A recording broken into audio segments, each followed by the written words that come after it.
inaugural Fuel Richer Cup Series. Huge crash on the front straightaway to the line. Martinez to the line.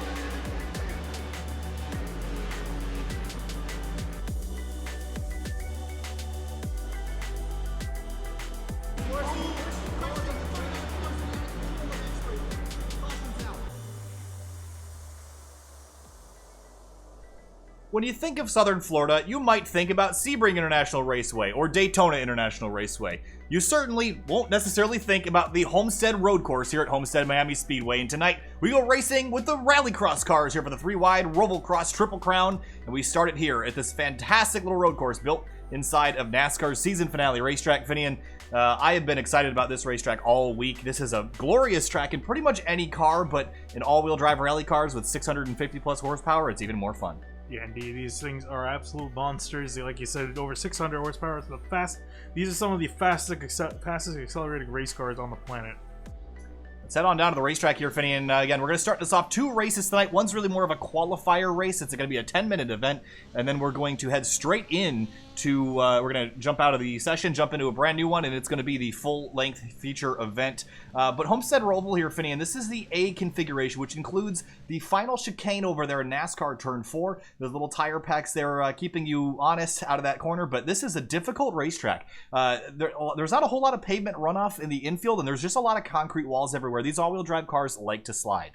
Yeah, indeed, and the way you can really describe these cars driving on pavement is that they kind of float around a lot, just due to the fact that all the power goes to all 4 wheels. So they kind of tend to slide a lot when you don't expect them to. So these guys got to be careful of that, especially coming out of the corners, because they can definitely go wide if they're not careful. Take a look. We're flying above the start-finish line right now, and you see that's where the racetrack pulls off down to the left. We'll pull up a track map for you so you can see what this racetrack looks like. We're heading on down the front straight and then into turn 1. That's that left-hand kink at the bottom of the image. And then we head into the turns, really 2 through 5 complex down here. All very flat, all very narrow. Really second, third gear corners, depending on how much torque you want to have accessible to you. Then a long back straightaway before you have a double right-hander onto another long back straightaway going the other direction. Leads to a very sharp 175-degree hairpin before shooting yourself back out onto the back straight. And then you head to that final chicane in NASCAR's turns 3 and 4. And Finian, let me tell you, that chicane complex is a lot of fun in any car, but you got to throw these things around here to make speed. Yeah, indeed you do, and definitely you're going to be aggressive. You have to be on the edge of grip, which is how these cars love to be driven. All right, about 2 minutes left in warm-up. They're in the driver's meeting right now, but again, here's that back straightaway, and we're going to see a lot of passing around here. One of the other things, Finny, these cars are limited in gearing. They can't really go that fast at their top end. Yeah. They're really all about acceleration. Yeah, indeed, and they're going to pretty much hit them on both on pretty much 4 of the straightaways here. They're going to be on the top of 6th gear by the time they have to start braking. And it's definitely going to be interesting to watch here. Also, it's going to be interesting, too, that there's no qualifying at all for this. It's going to be a completely random random generated grid for this first race. This race is supposed to serve as a qualifying race. The top 10 will be awarded points, 10 for first and 1 for 10th.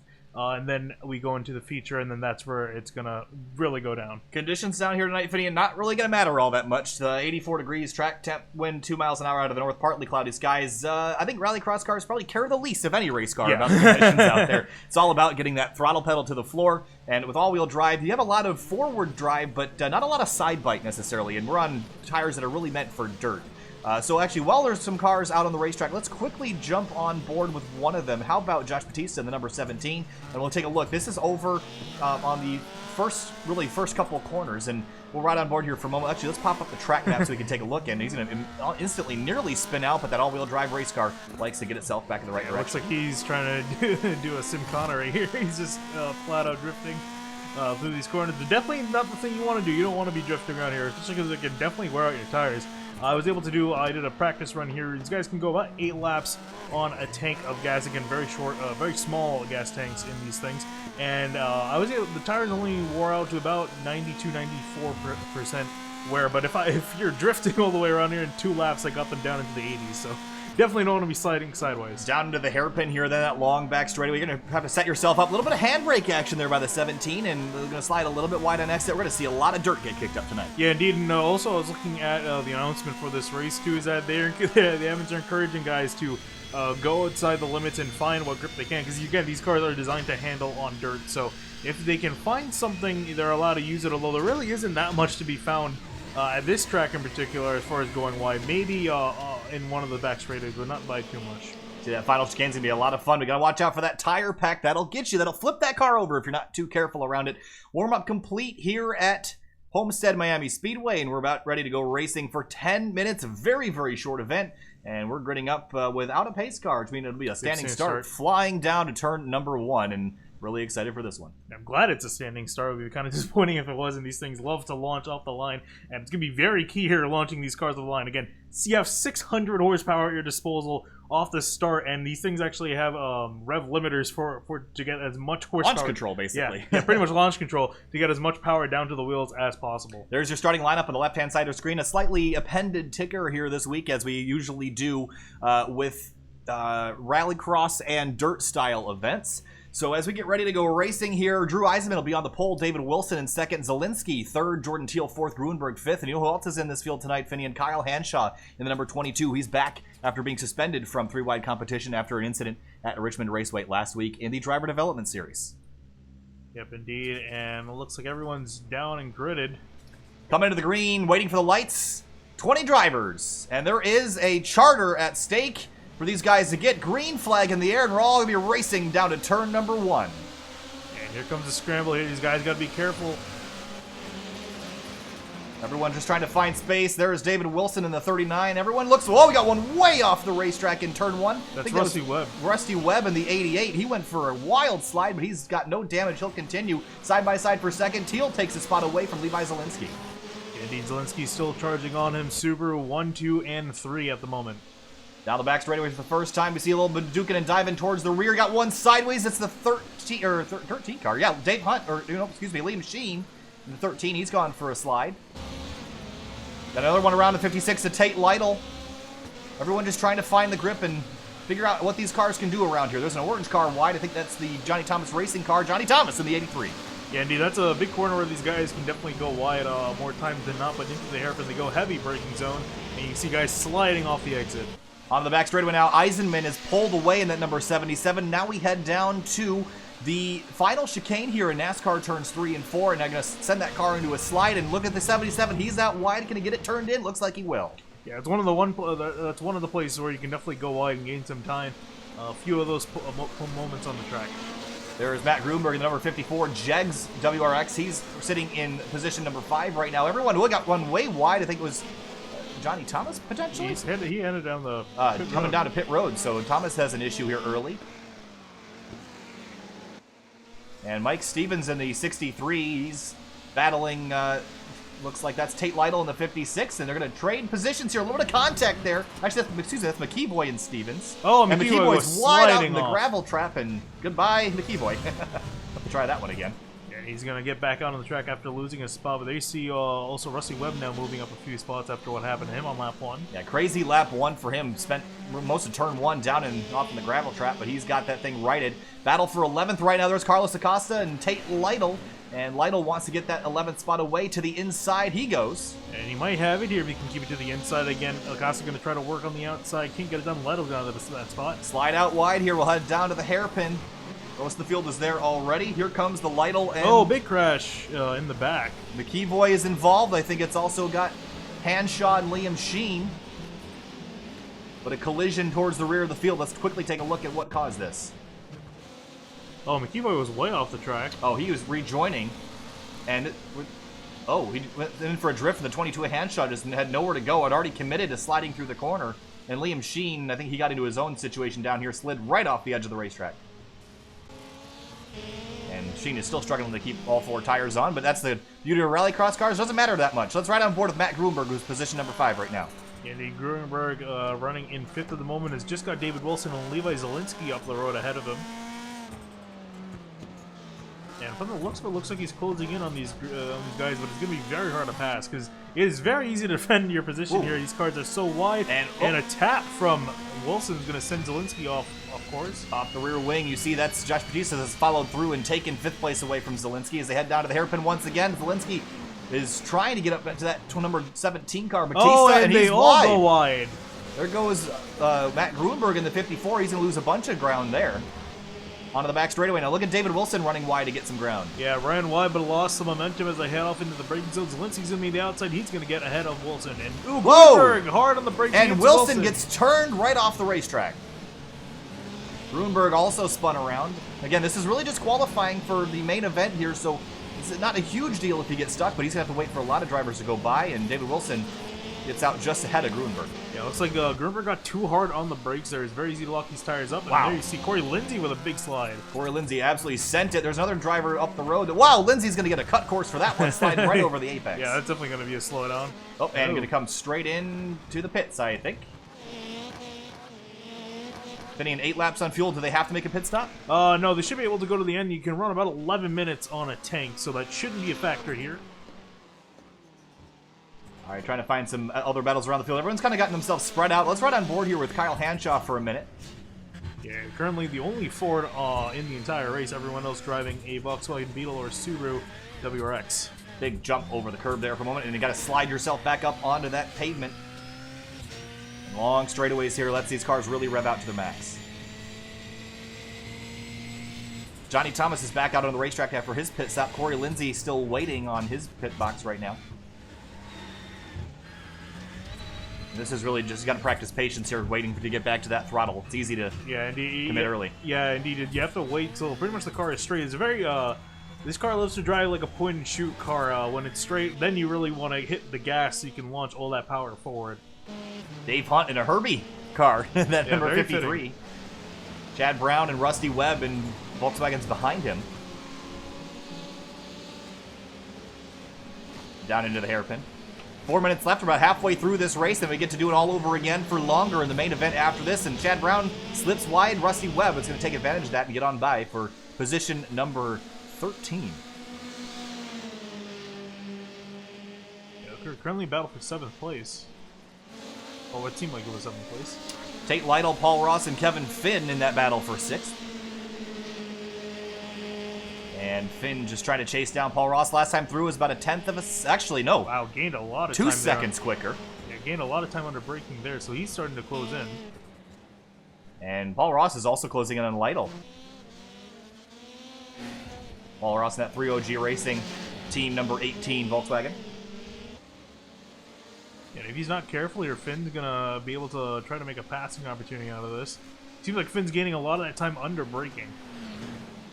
On the brakes down to the one of the several hairpins here at the Homestead Road Course and get that throttle pinned back to the floor, and we're trying to make it to the end of this race here. Is starting position a huge deal here? It seems like it's mattered a little bit. Yeah, I think definitely, considering we have 20 cars on the grid here tonight, it's definitely going to, starting position is going to matter a lot. So these guys got to make sure that they qualify as high as they can, because again, it's a big field to work through and not that much time to do it. 3 minutes left here. It's about 3 laps when they get back to the start-finish line, and everyone's kind of found a running place for now. There's a battle for 12th. Dave Hunt and Rusty Webb continue to fight. And Webb's been slowly clawing his way back. He's been running really good lap times, faster than about half the guys in front of him after that initial contact in lap 1. Indeed, unfortunately, he's probably going to be kicking himself. I mean, he looks like he has the pace here. Just unfortunate that he had that little spin and that put him a few positions back. But here he is catching up to Dave Hunt. Sam Close and Tate Lytle and Paul Ross are all on pit lane here, Finney. I think they do have to make a pit stop. It looks like they're running themselves out of fuel.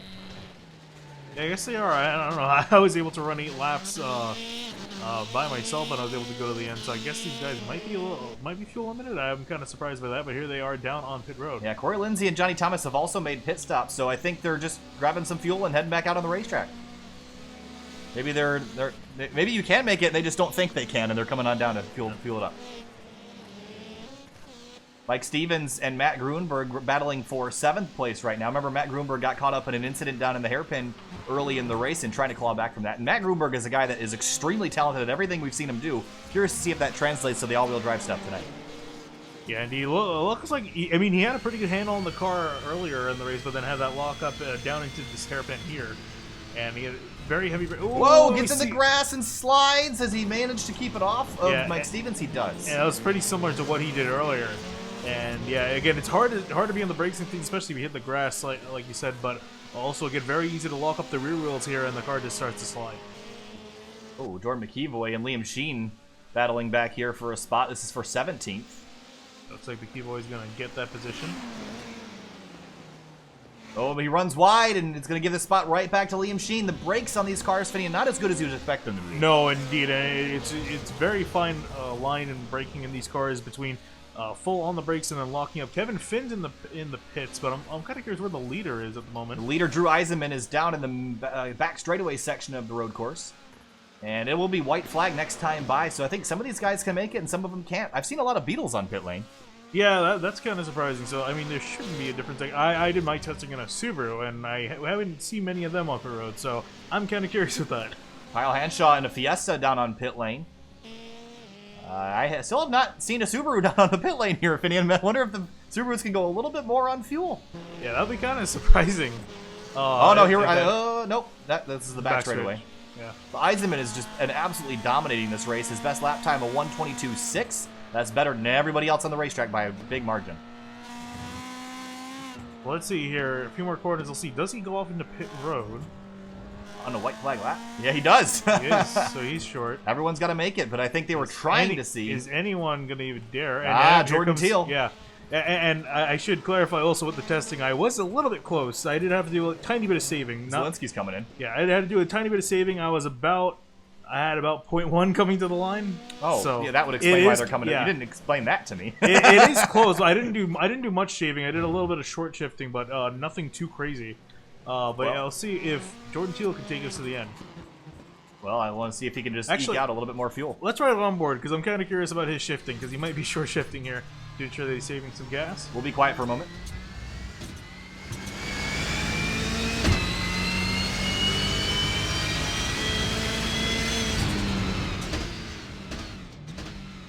Yeah, he's definitely short shifting there, Finney, and really putting it in gear a lot. But yeah, it's significant.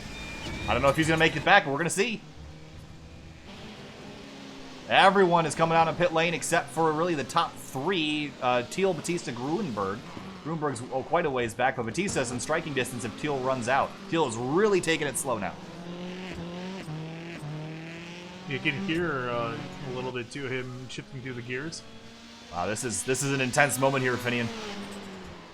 Liam Sheen and Jordan McEvoy are still on track. Dave Hunt has retired his race car, but if you exclude Sheen and McEvoy, it's just Teal, Batista, and Gruenberg trying to stretch it to the end. A couple more corners for Teal to just eke out enough fuel to make it back to the line.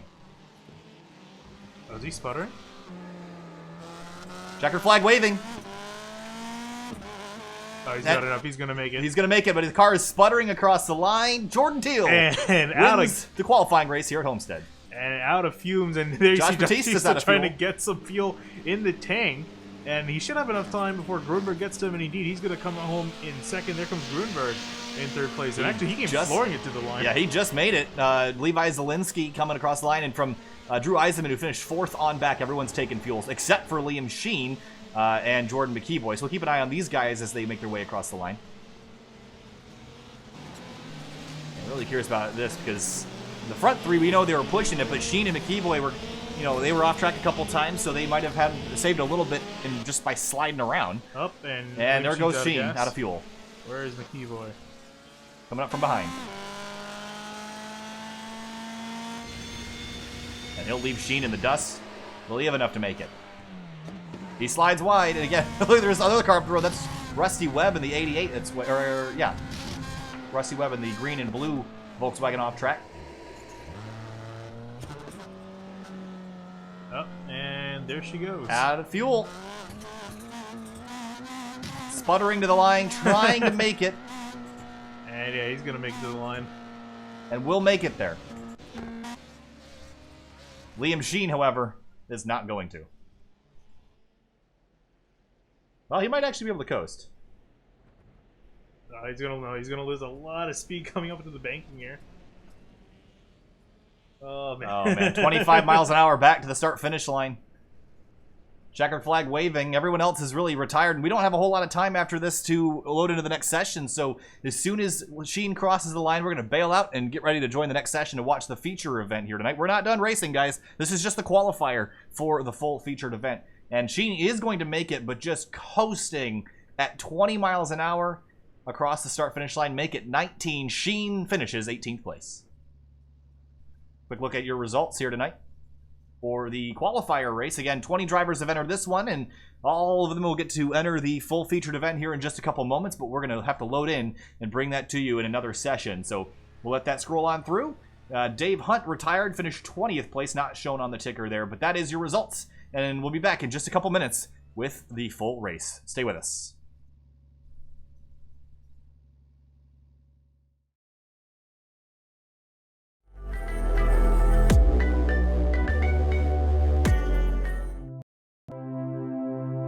To most, driving is just a mundane task between point A and point B.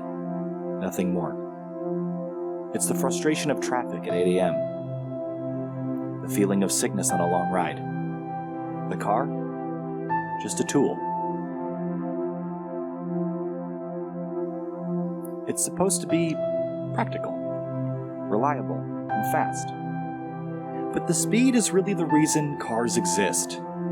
Born out of a necessity to make that A to B trip just a little bit faster. Some have a deeper connection with cars, found somewhere in the bond of man and machine, a desire to be part of something bigger than yourself. It's the extension of mind and body to something more exciting than just another appliance. And these people never cared about practicality or reliability. To them, the only thing that matters is speed. We're born with a competitive nature, part of a biological necessity that has not yet worn off with time. People have raced for thousands of years, and that competition has transcended history and found its way to the industrial age. Railroads raced to build across the country, replacing the horses whose strength is still used as a benchmark for power today. And as personal vehicles became popular, the railroads died off. What once was the quickest way across the country became snail's pace in comparison. The interstate highway system expanded and cars populated every driveway. And the competition between types of transport quickly transitioned into the race to have the fastest car. Bragging rights. Manufacturers like Porsche, Ferrari, and BMW emerged in auto racing, each trying to one-up the other. Building engines became an arms race. Who could build the fastest dinosaur-powered lens? So while the passion for cars has died for most, there are still people that are fascinated by racing. The sights, the sounds, the smell of burning rubber and spent race fuel lingering in the air, this is what attracts us to the sport of auto racing. We are empowered by drivers that climb in impossibly fast cars and put everything on the line for the sake of competition. Drivers who know that one slip-up can lead to disaster.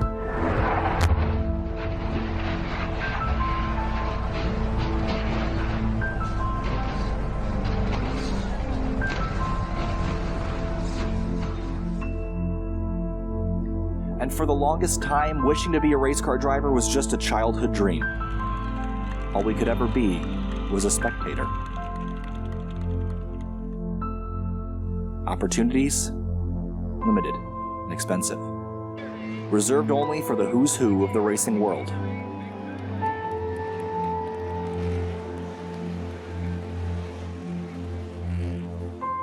Until now.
Welcome back to Homestead Miami Speedway, and hopefully you enjoyed the little loading sequence. I was just messing around in OBS while waiting to get back in here. All right, Finian, we did a little qualifying race for 10 minutes, and we saw relatively calm action. I mean, a couple cars went wide, but everyone kind of got strung out, and I think now that everyone kind of knows what the track is, I think we'll probably see a little bit closer action in the feature event here in just a moment. But again, about a minute left in the warm-up, and if you missed the previous part, let's ride on board with somebody here just starting a lap. How about Kyle Hanshaw, the number 22, and we'll ride you through a lap here. Yeah, indeed, and here he comes down into turn 1. This is the wide sweeper into a heavy braking zone. Down into turn, I would consider this turn 1, up and over the curb, and then to turn 2. This is probably one of the tightest corners on the racetrack. Hard left and back to the right, hook that inside curb, help the thing turn. There is Zelensky, I believe, on the inside, and swing that car back around, get that power down. You go all the way out to the curb on exit. Now launch yourself down the straightaway to the top of 6th gear. Rev that thing all the way to what she's got. Then hard on the brakes again for the hairpin. Yeah, indeed. And here is a long right, and then this is going to be a very tricky corner. You can see Hendra going wide.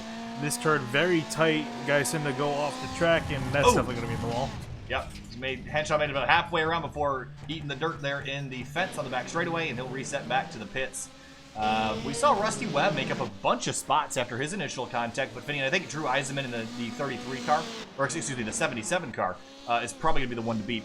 Absolutely dominated that last race, except he didn't win it because of the fuel strategy. Now that's all kind of known from here on out. I think he'll be the one to win. Yeah, indeed. Now we're going to have a 25-minute race, and these guys are going to have to make at least 2 pit stops here. So you shouldn't see guys running out of fuel, but definitely leads a lot for the pit strategy because you have to make 2 pit stops. You can kind of even them out if you plan it out accordingly and try to play a little bit of fuel strategy here. And conditions for tonight, not really going to matter all too much, but pretty similar to what we were just at. 78 in the air, 83 on the racetrack. And again, we're going to go flying right over the top of the field here on the front straightaway. But Drew Eisenman in that number 20 is going to be on pole once again. There's a look at your starting lineup for this race. Actually, is this the same starting lineup we had before? I think it is. Seems like it. Eisenman didn't win the last race, did he? Yeah. I don't know. It's not up to me. Anyway, coming across the start-finish line, there is your field. Getting ready to go racing, waiting on Corey Lindsay and Johnny Thomas to grid up, and then we'll set them loose for 25 minutes. We'll make a couple pit stops along the way. Yeah, these guys are going to have to do it and make those pit stops count. Lindsay and Johnny Thomas a little bit late to the driver's meeting there, but it looks like they're actually going to miss the start of the race, or at least Corey Lindsay will. There he goes, right on the grid just in time, and waiting for the green flag. 25 minutes. RovalCross Triple Crown for the 3WideRacing League. Green flag in the air, and cars, big trouble on the start. One up on its lid already, and big carnage. A bunch of people just did not go, Finian, and Carlos Acosta up on his lid. Yeah, indeed. As they head off into turn 1, and yeah, a lot of people taken out there. I'm kind of curious if I think the session might be nullified here. Yeah, I think that's what we're looking at here. Batista's out front. Grunberg, where's Eisenman back to 4th? This is our 3rd, excuse me. This is a weird start going on.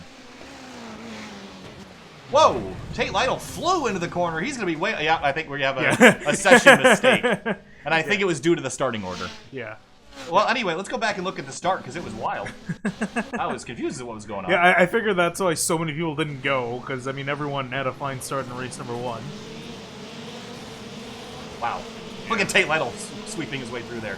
And then the 24 car was up on his lid. And let's go back and take another look. Again, the session is going to be probably, I assume, relaunched after a mistake here, but take a look at the 24's ride.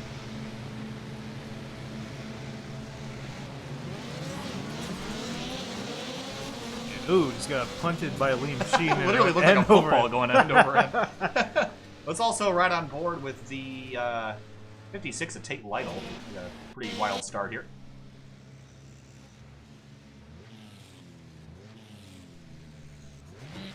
Look at this.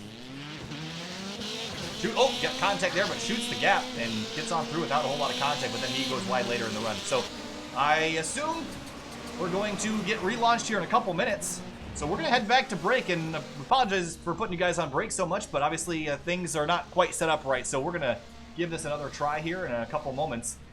Stay with us, I guess. We'll be back in a couple minutes. Just keep in touch and keep an eye on that loading screen, and we'll be back with you in a few minutes.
Growing up as a kid in Oklahoma, where I'm from, the Chili Bowl is the biggest race that we have.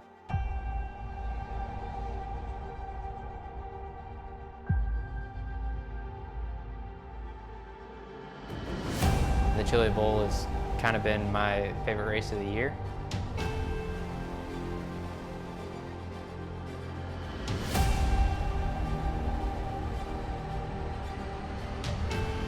Growing up a dirt racer in Oklahoma, that's kind of the holy grail.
Coming for a splash.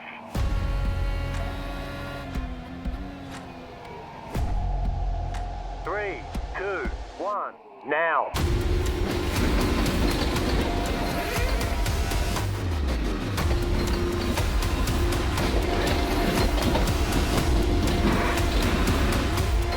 All clear, punch it. Great job, you did really well.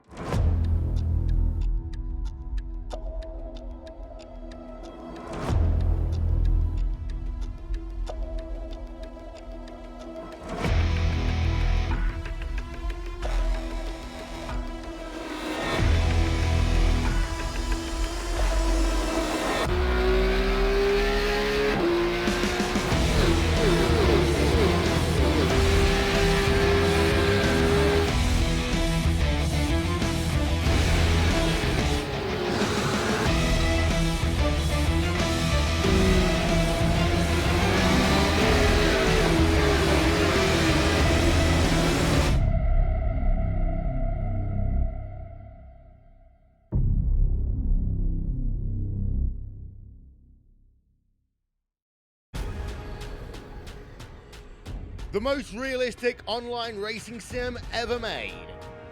This is iRacing. Detailed laser scan tracks, fully dynamic real world cars, and over 50 series to choose from. 6 online world championships offering over $100,000 in annual prizes. This is the original esport racing game. This is iRacing.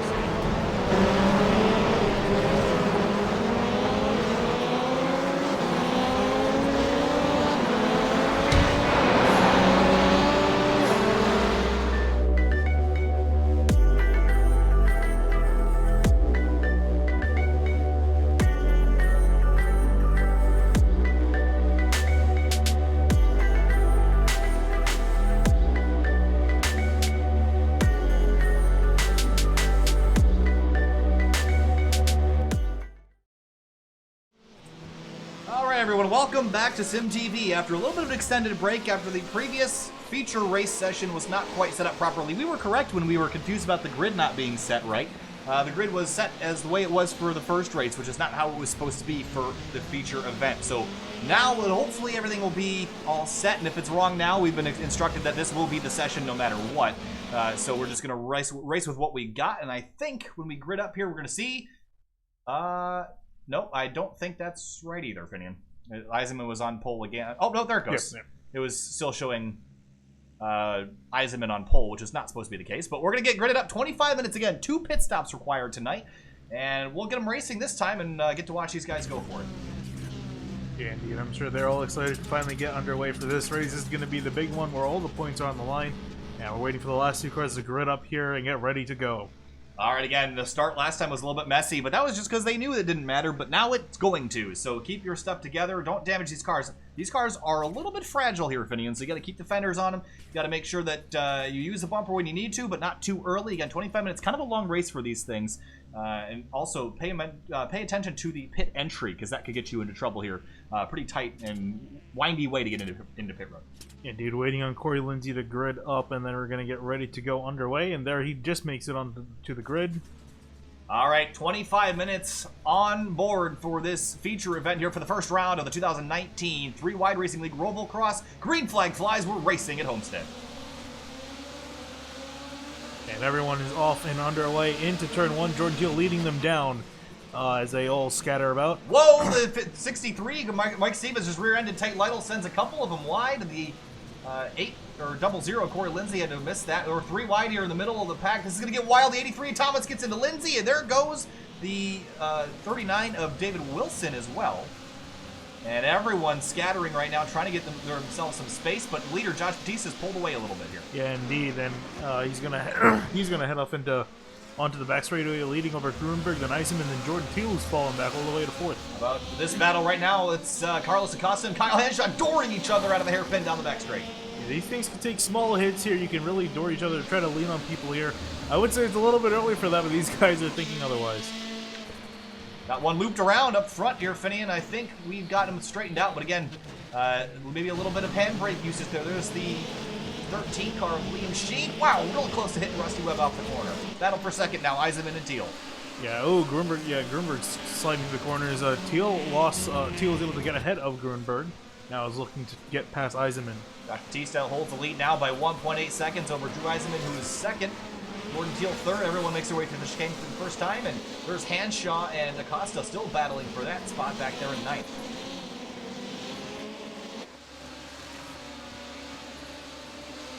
There is Kevin Finn in the 14. Ooh, and he's gone off the track a little bit.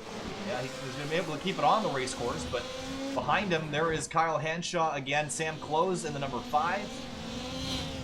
Ooh, someone passed the camera, and there he is. That is Acosta, still fighting these guys. That's Paul Ross just up there right now. Now that he's next to. That was a totally screwed up sentence, but we'll run with it for now. It's actually Sam Close right there. And here Sam Close, yeah. He and Henshaw are Paul Ross are on the same team, so the livery is the same. Very close quarters there through the first hairpin. Wide out of this corner. We've seen a lot of drivers go wide here, but it's really dangerous. You can really easily pancake the wall, and I think someone just did it. That's Corey Lindsay, the 00 slides across the racetrack. Oh, huge yeah, impact. That'll probably be night over for him. Yeah, that's going to dent in the steering. I can see already his right wheel's bent in, so that's going to hurt him. But here comes Jordan Teal to the inside. Eisenman side by side for second. Ooh, ran a little bit under the curving there. Hopefully he didn't get a slow down, but it looks like Teal's going to maintain second place. We'll hold on to that spot for now. Behind him, Paul Ross looking really aggressive on the rear bumper of Matt Grunberg, and there's Levi Zielinski trying to set up Ross for a pass. Ooh, and Grunberg pulling off. I think he might have a slowdown. And it looks like he does. Oh, and even Jordan Teal. Teal's serving a slowdown as well. He's going to have to fall in behind Eisenman, maybe even Paul Ross. And here comes Tate Lytle and Levi Zielinski. They're trying to take advantage of it. Going to be side by side through turn 1 here. Lytle's going to cut off. Zielinski's going to hold that place. And there goes Teal again. Another slowdown for the 33. Oh, man. Yeah, he's having to give up a lot of time. Paul Ross and Lytle fighting for third place right now. Contact between them. Here comes Zielinski into the mix. Zielinski now looking to the inside, or now what's going to be the outside of Paul Ross as they head down towards the hairpin. Brilliant stuff. We get down here and watch the brakes, guys. They're a little bit weak for these cars, and looks like Paul Ross is going to lose a little bit of braking power, almost gets into Kevin Finn, but they're going to sort it out amongst themselves. Yeah, Finn now going to try to run the outside around Paul Ross. Ross going to keep it to the right side of the track. Finn with a big run down to the hairpin. Down to the braking zone again. Finn has the preferred lane. Will he clear the 18? Looks like he will. He'll take that spot away. And here comes Paul Ross yet again on trying to rebound after the mistake he made. He's still got everyone ahead of him. Still well within this fight for the lead here. He's 8 seconds behind the leader, though. How about Jordan Teal closing in on Paul Ross? Remember, Teal gave up a bunch of spots on this past lap for slowdown and cut courses. We got one off the racetrack up the road here, fitting it's the 56 of Lytle and Zielinski. Oh, someone's spinning around. And add the 56 to that list. I didn't see who spun around. I think it was Zielinski potentially. Oh no, 3 wide for the lead, or excuse me, not for the lead, for 6th spot right now. Yeah, 3 wide is heading off into turn 1 there. No one's letting up here. There's Lytle letting up just now. Teal going to cut him off. Pushy shovey. Here comes Teal around the outside. Fantastic move. He'll get both those spots. Yeah, excellent car control there. Able to get ahead of Gruenberg. He's going to move himself into 6th place. Ooh, Lytle took a big chunk of speed into that corner right out of Gruenberg's rear bumper. Wasn't able to do much with it. But meanwhile, it's all happening behind Batista, who's 3 seconds up the road. Tate Lytle dropping spots here, finishing another slowdown for the 56. Yeah, it sucks, really. You can see he's having to give up so much time that you don't want to otherwise give up. Again, you can be pretty liberal with the off tracks on corner exit, but you can't cut the corners. That will result in a penalty. Now, it's Handshot and Close fighting for a spot. They're going to keep it on course. Lytle runs a little bit wide behind him as they make their way down to the hairpin once again. Look at Lytle hard on the brakes. He's going to get by Handshot and take a look at Close. Couldn't quite get there. Meanwhile, up the road, Paul Ross and Jordan Teal fighting for 5th. It looks like Teal's gonna might have him here as they head off. Oh, and ooh, looks like Ross just threw it in there. Here comes Teal back on the inside. Yeah, Teal gassing up later in the corner, and whoa, wow, Zielinski parking it. I think he's got to slow down. Yep, and they're gonna make contact into the final chicane here. They'll get through without too much incident, but back onto the front straight. And it looks like Teal got caught behind Zielinski, who's still serving a slowdown. Yeah, indeed. Here comes Teal down to the inside of the head off into turn 1. He's gonna have the advantage here. Gruenberg is making up a bunch of spots here with these guys all fighting. He's going to move his way up into 6th, maybe look for 5th. And there's Jordan Teal off track again, and it's going to be really hard to steer, but now he's side by side with Zielinski for 4th. If he can hold it here, he's going to have the advantage heading off in the next corner, and there you see him hold it, and Zielinski's going to let him on by. Gruenberg and Paul Ross fighting for 6th. They're going to sort that out amongst themselves now. Yeah, very entertaining battle. Here comes Tate Lytle up behind Paul Ross. Sam Close waiting for these guys to get together. Whoa, and they do, the 18. Wow, Lytle, great move to the inside of Paul Ross, getting ahead, and Close is going to pass his teammate. Sliding wide on corner exit here, Finney. Now, I gotta start thinking, now you've got a couple laps into this race, you got yourself sorted out. When are you gonna make your pit stop and strategize from there? I think these guys are probably going to come in latest lap 7. I don't think they're going to try to run it to lap 8 like we saw in the last race. They had a save to do that. So in order to make sure they don't lose time, I think they're good. Lap 7's a good place to pit. Jordan Teal started first, now running 4th after getting a bunch of slowdowns and cutting those track limits quite a bit. And obviously the race control doesn't like that a whole lot, so trying to make up the ground, any ground that he can. Meanwhile, up front, though, the battle for the lead is starting to shape up. Batista's out up front by only 2.8 seconds. Yeah, and last time through, these guys were off each other by only 0.04 of a second, so they're running very close lap times up front. Looking back to the field, the Gruenberg, Close, Paul Ross all in a fight here. Then they are just starting to get themselves sorted out and get some space amongst themselves. And this is really where the tire conservation might come into effect here. The tires won't wear out a lot, but they're certainly going to get hot by sliding them around, so they will lose grip. Yeah, indeed, they will lose grip, and these guys got to make sure also the tires, you can last the entire race on one set of the tires. However, if you're sliding around, like we've seen quite a few people do, if you're sliding them, they can definitely wear off a lot quicker than you think. So if you want to save the tires for the full race, you got to make sure you're easy on the brakes. In the hot, as well as Lytle, they're both going to run wide in the hairpin. And I think he was looking at where Lytle was going to brake, and unfortunately made the same mistake he did. And there you see to the inside, that's Matt Gruenberg in the 54. In the 54, the Jegs Subaru WRX. Great driving, great battling from this group midfield. 6th on back to 10th. There's Kyle Hanshaw closing in on this fight. Hit up a lot of ground as they were battling. Now Gruenberg to the inside of Lytle on corner exit. Yeah, here comes Gruenberg with a big run. Now what's Lytle going to do? Maybe try to do the crossover here. Ooh, took a look. Wasn't able to get the nose alongside. Ooh, that was a big course cut there by Gruenberg, but I don't think he'll get a cut course for that one. It was close, though.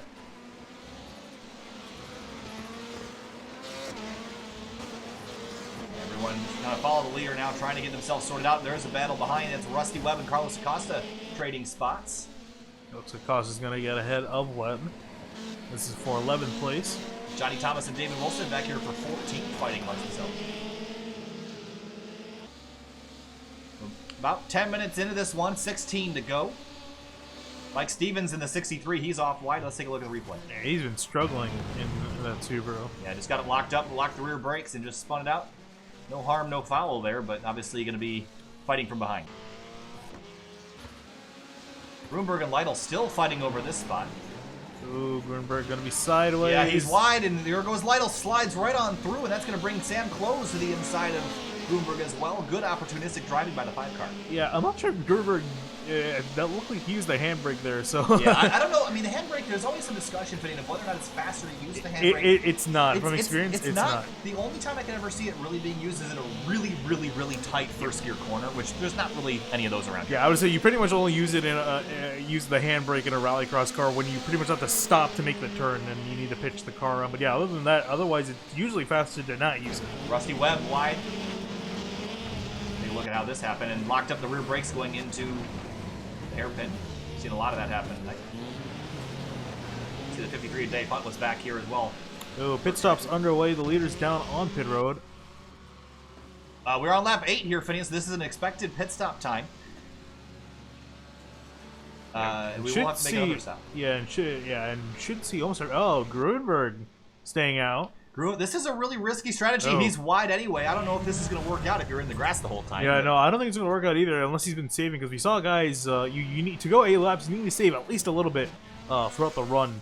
And these guys have been running pretty aggressively. Chad Thomas, Brown. yeah, I think they're going to start to run out of gas, so I think they might have taken a bit more than they could chew. Unless they were saving prior to this, which is possible. Yeah, yeah. But we'll see if they can make it back to the line. It's going to be key here. Did Grunberg make it last the qualifying race? I believe he did, so... He might have something here. Yeah. Everyone else is pit except really the top 3 and Chad Brown in 4th. Make that 5th. As Eisenman has come back out of the racetrack and just took a spot away from Johnny Thomas. Yeah, and pretty much these guys should be coming down for just fuel only. It's quicker to just come in for fuel than take all the tires. So Grunberg only has to go a couple more corners and he's made it around. Maybe he figured that he only has to make it a couple feet down pit road for a stop. I mean, here he comes. He's made it. Alright, yeah, and seems like he's has enough gas in that tank. Doesn't seem to be sputtering. Well, you're not going to be able to stretch it all the way to lap 20, which is about 19 laps expected, so it's not really going to matter when you pit. Batista's coming back in here, Finian. Oh, yeah, so not sure what happened to him. But returning down to pit lane, Drew Eisenman stays out. Maybe speeding on exit, potentially? Possibly, but I mean, these cars don't have pit limiters. It's probably pretty easy to speed without the acceleration they've got. So either that or maybe unsafe pit exit. He's coming back down. Yeah, so it might be unsafe pit exit because there's a little if you actually can go on board with Batista real quick. Yeah, actually you see him right here.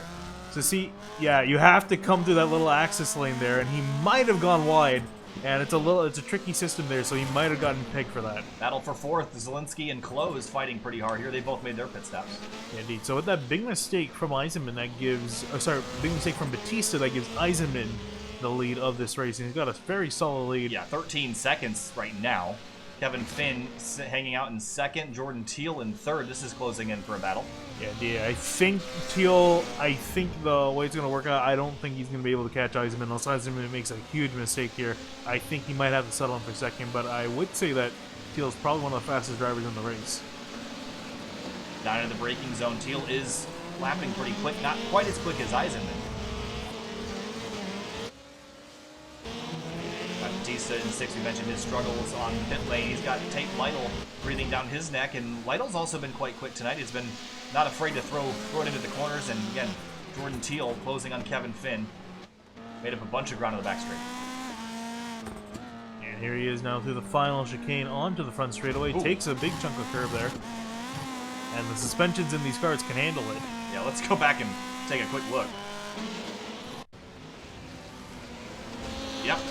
He's lucky he's driving a rallycross car. I know that'll definitely break the Xfinity car suspension. I've done that before. So another taker down on pit lane. I think it was what's his name? It was Paul Ross in the 18. No, he's just going through the chicane. Paul Ross, he has dropped quite a ways after that pit stop sequence. Yeah, he spent 25 seconds on pit road. Might have gotten a speeding penalty. Yeah, and probably just decided to take it there. Corey Lindsay in the 00. He's wrecked out again. This is the second time he's had an issue tonight. He was on the back part of the course. He's heading into final chicane complex. Oh, just got loose. And couldn't save it. I think that damage is hurting him, but that was a pretty soft impact, so that probably didn't add too much damage to the race car. Battle for second now. Look at Jordan Teal all over Kevin Finn for second. Yeah, it looks like he's got a little bit of a run here. If he can nail his shifts, might be able to get to the inside of Finn. Here he comes. And to the inside he's going to go. Finn's going to have a nice run on the outside, and it looks like Teal might have this position here. He's going to clear him. Does he run wide? No, he keeps it nice and tidy through the final chicane. And move Jordan Teal in the 33 up to second, but it's all happening 15 seconds behind Eisenman. Carlos Acosta slow for a moment. He's got Rusty Webb all over him. This is a battle for 13. Oh, and Acosta's going to go a little bit wide here. Actually, no, keeps it on the track, and they're going to keep ahead of Webb. Dave Hunt in the fence in the back straight. Yeah, hard lift for him. Ooh, Corey Lindsay. Corey Lindsay dodged an invisible car there for a moment. Excellent work. He also had Mike Stevens, who struggled quite a bit this race. He's up in a 12th, so was able to recover a few spots. Kevin Finn keeping touch with Jordan Teal. I just don't think he's got the pace to run him back down. Nobody's running faster than Eisenman right now. The 77, 122.6. Jordan Teal's last time a 123.8, so not even close for anybody right now. Set on back to 13th. Wow, Acosta just threw it into the chicane. He got the spot. A fantastic dive. Here comes Webb now with a big run. Hits the outside wall. Wow, we got to right on board with him through that mess. That was spectacular. Oh, he actually lost the spot here. Yeah, he went wide and then came across Webb right here. Trying to hold position. Did a solid job navigating those corners. I do want to watch it one more time from Webb's perspective. You see Webb gas it up, knowing that he can get to the outside. Tries to cross him up here. Cuts him off. Great defensive drive from Acosta. Thought it was offensive there, the way he was running it. And they're still fighting. This is all for 13th place. They're getting pretty territorial out there, Finian. Yeah, indeed. It's one of the closest battles on the track. Levi Zielinski has gotten around Kevin Finn. Finn dropped a spot here in this last lap. Yeah, I think Finn might have that might have been a slowdown or something. Yeah, he had to give up quite a few seconds. Johnny Thomas back on pit lane here, Finian. This is that's for some damage, yeah. 7 laps to the end, though. You could probably make it from here, but he's taking tires, which is an interesting move. Yeah, I would say, again, unless you really need to, I would not take tires. You have to spend about another 5 seconds on pit road. Levi Zielinski running third right now in that number 6 car. As Jordan Teal, and Teal runs lock wide. up. Yeah, lock up from Teal. And if Teal keeps making some mistakes like this, Zielinski will be all over him, so he's got to be careful. Riveting battle here, but for a second we're just going to pull away and show you the battle for 7th. Here is Batista and Gruenberg fighting. Yeah, Batista again trying to recover from that mistake on pit road. Had to come down again to serve a penalty.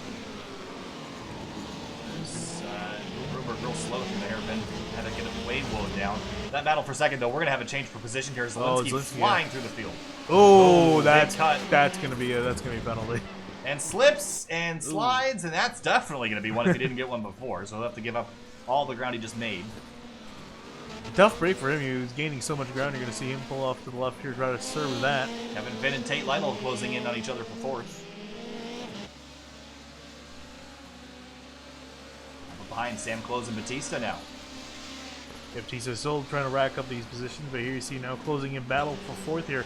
Lytle's done a fantastic job moving through the field and making some great passes on people. Through the first sector here, very tight, very twisty. These cars don't like to change direction without a whole lot of sliding, and they're doing that right now. Battle for 5th is on, actually make that 4th. Lytle's going to have a big run here. He's going to look to the inside. Takes a dive. Will he get there, though? The brakes on these things not fantastic. Goes for the slide. To the inside. Doors him on corner exit. Oh, yeah. That's a dangerous thing to do because you saw Lytle almost lost the car. He's going to keep it going, though. And these guys, Batista and Close, got together out of the corner as well. And actually, I think Gruenberg got knocked out of the way in addition to that.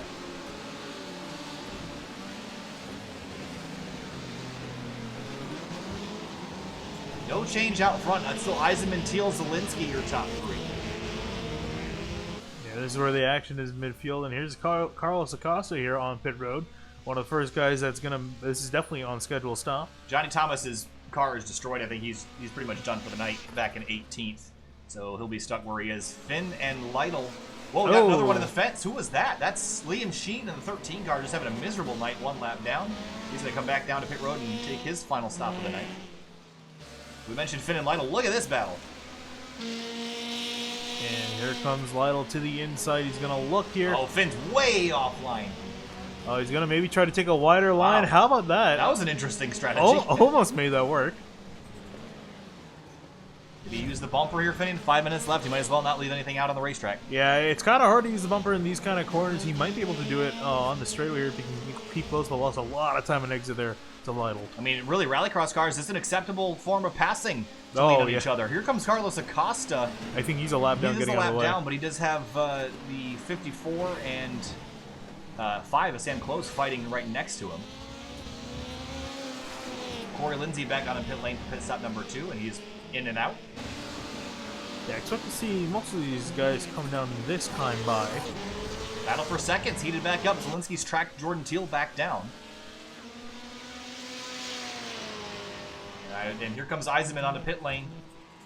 You have to really screw this up to lose it now, so he's going to be very careful on pit lane, I would expect. Yeah, indeed. Like you said, he's got to really do a lot to mess it up. I think as long as he watches what he does, and it looks like, yep, everyone's going to be coming down. Here comes Lytle, Kevin Finn. And Josh Batista is going to stay out on the racetrack, maybe try to regain. Yeah, he has an extra lap of fuel because he had to come down again. Damn close. Grunberg stays out. Hanshaw is going to choose to come in. So a lot of the field on pit lane now. With about 4.5 minutes left in this race. It's going to be a sprint to the end. Drew Eisenman is off of pit lane now.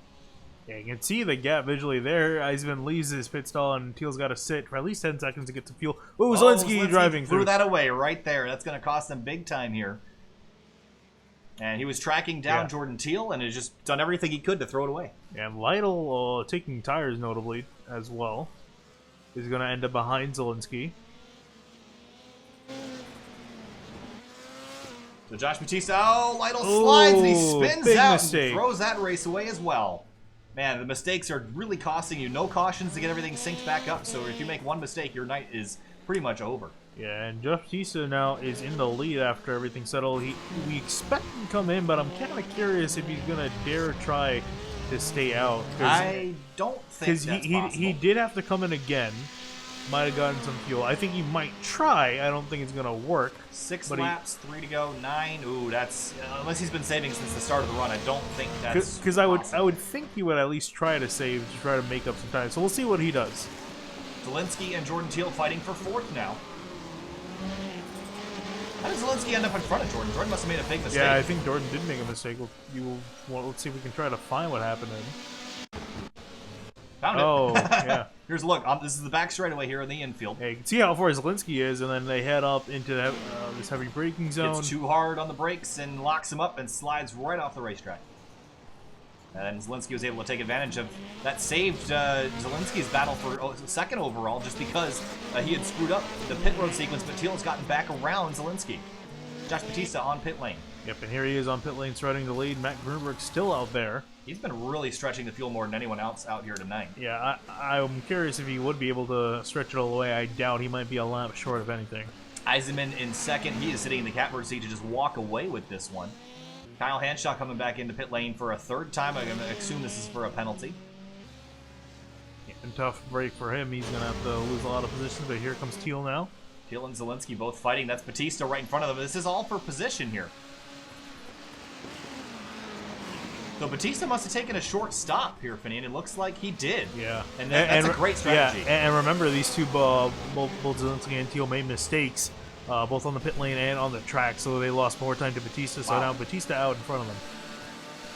Look at behind. Tate Lytle and Kevin Finn were really close with each other off of that corner, down into the hairpin. Teal, a little bit tight through the corner. Look at Zielinski just trying to drift that car out. He's going to lose some ground there, though. That's not really the fastest way to go about it. Yeah, I think he's just trying to find something here because I think he knows he needs to do something special to get around Teal or Batista. Gruenberg on pit lane in the 54, so that turns over the lead to Eisenman. He's out in front by a huge margin over the rest of the field. Yeah, absolutely uncomparable how big the gap is compared to a lot of these drivers. Lytle spins again!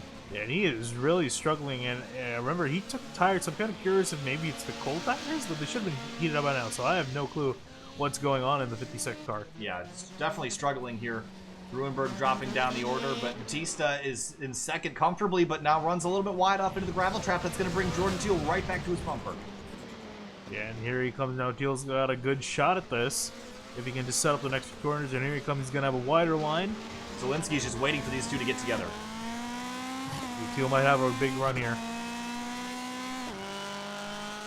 Off into the corner, who breaks later? Zielinski gets into the corner, and now it's a battle of acceleration. Who's got the most power off? 3WRX is all fighting for second place here in the closing stages of this Homestead RovalCross race. 30 seconds left. It will be one more lap to go when Eisenman crosses the line. Teal is waiting to strike here. He's making another mistake. Oh, he runs wide there. Teal with a short, tighter line.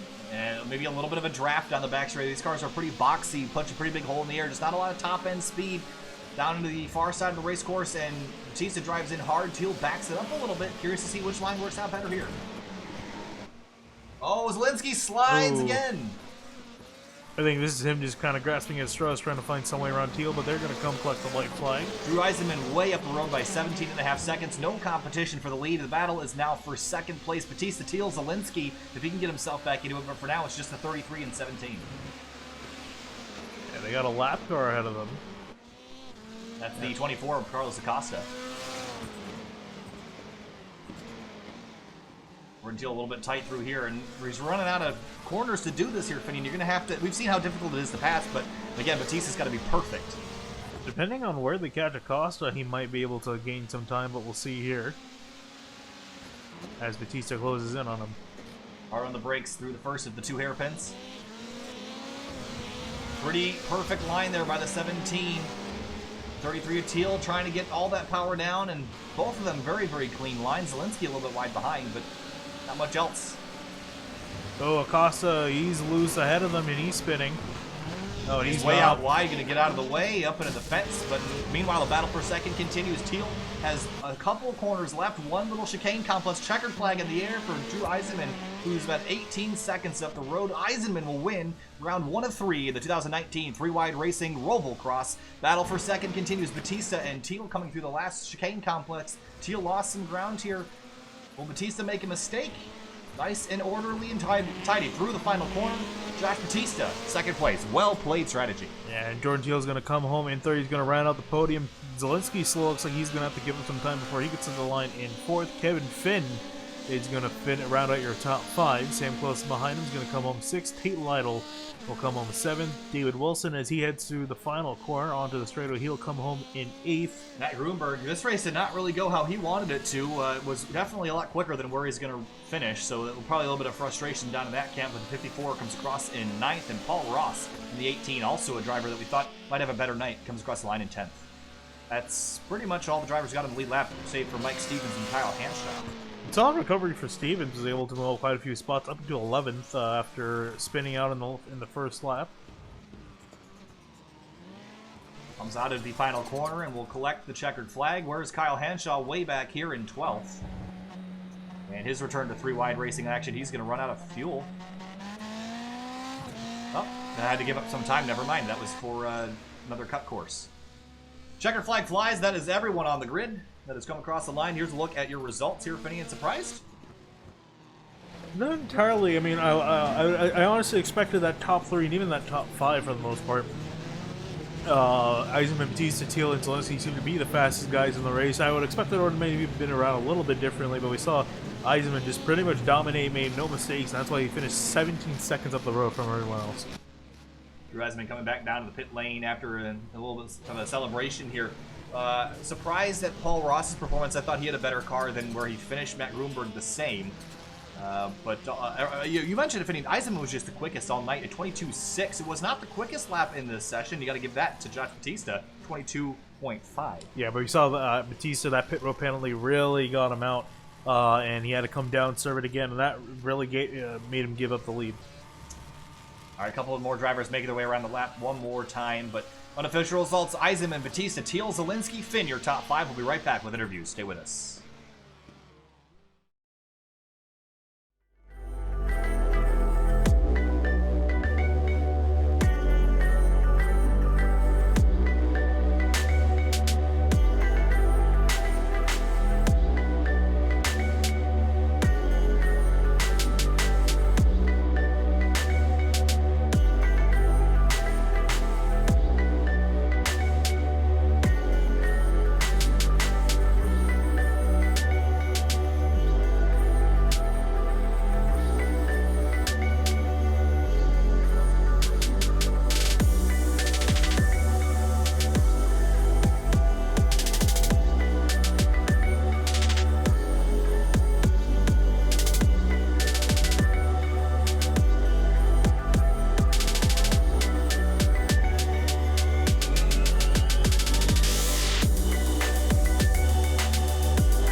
Welcome back live here to SimTV, here with third place finisher Jordan Teal in the 33. Jordan, tonight wasn't without mistakes, but a solid podium finish. You got to be pretty happy with how that went.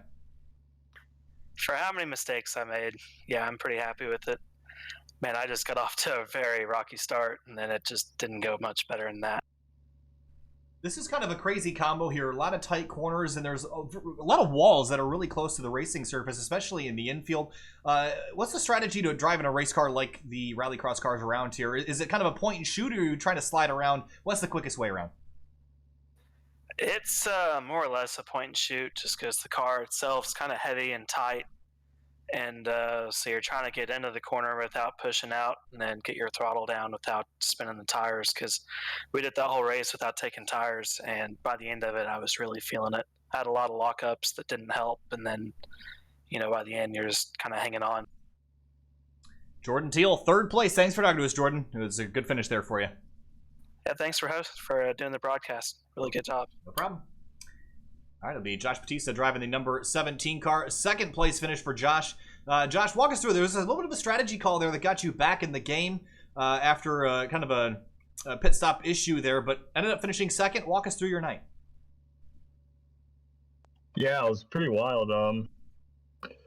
iRacing kind of sucks there with pit exit at this track, and I got a penalty there. So that's why I went an extra time down pit road and quote-unquote pitted.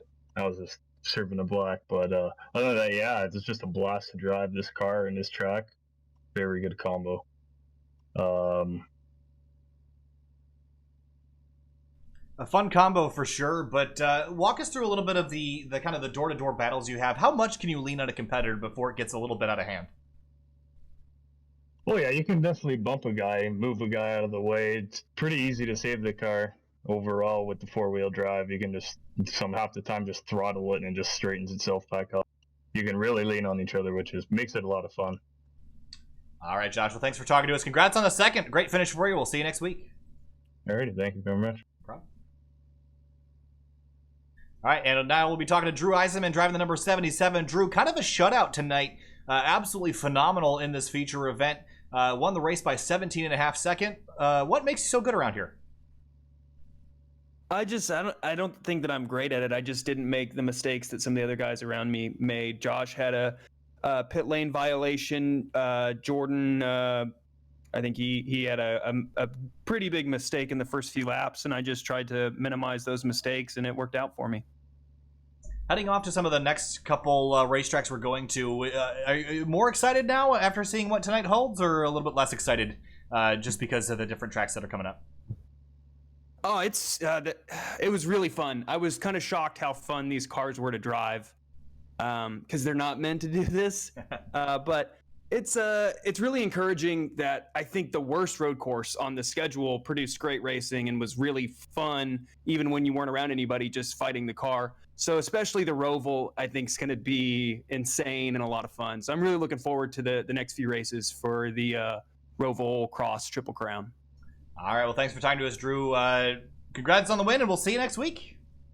All right, thank you very much. No Appreciate problem. it. Have a good night.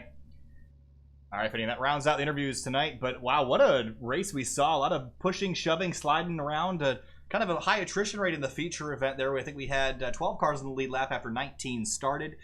Bad night for Johnny Thomas, Liam Sheen, Dave Hunt. All finished two or more laps down. Johnny Thomas had the worst night back in 19th. But this is kind of fun combo. This is great racing, and honestly, this is one of my favorite racetracks. Yeah, indeed. Some fantastic stuff. There's some great driving, especially midfield. A lot of good battles and just a lot of great driving all around, especially considering that this is a very uncommon situation with driving. You're driving rallycross cars on a road course, so definitely put on a fantastic show. Absolutely. So that's all we have for you tonight. But tomorrow we've got Grid Life from Road America. Talk about Draft Fest. That's going to be a fun one. Then the Washington, D.C. region SCCA tomorrow, Wednesday night at Summit Point Raceway. And then Thursday and Friday we're off. I didn't even know we had Friday off, Finian, but we do. Friday, no-go for the VRL series. We'll be back with them at ISM Raceway next week. And then Outsider, where is Outsider? They're at Sonoma on Saturday night. And we also have some new additions to the ticker that will be there, including a manufacturer addition to the ticker, so you can see what manufacturers all the cars are. Excited about that one, and a couple other cool features that are coming. So updating and constantly improving here at SimTV. That's what's coming up this week. We got links coming up for the next couple races on Tuesday and Wednesday in the next couple minutes. We'll see you tomorrow night for Grid Life at 8:45 p.m. Eastern Time. Thanks for watching. We'll see you tomorrow.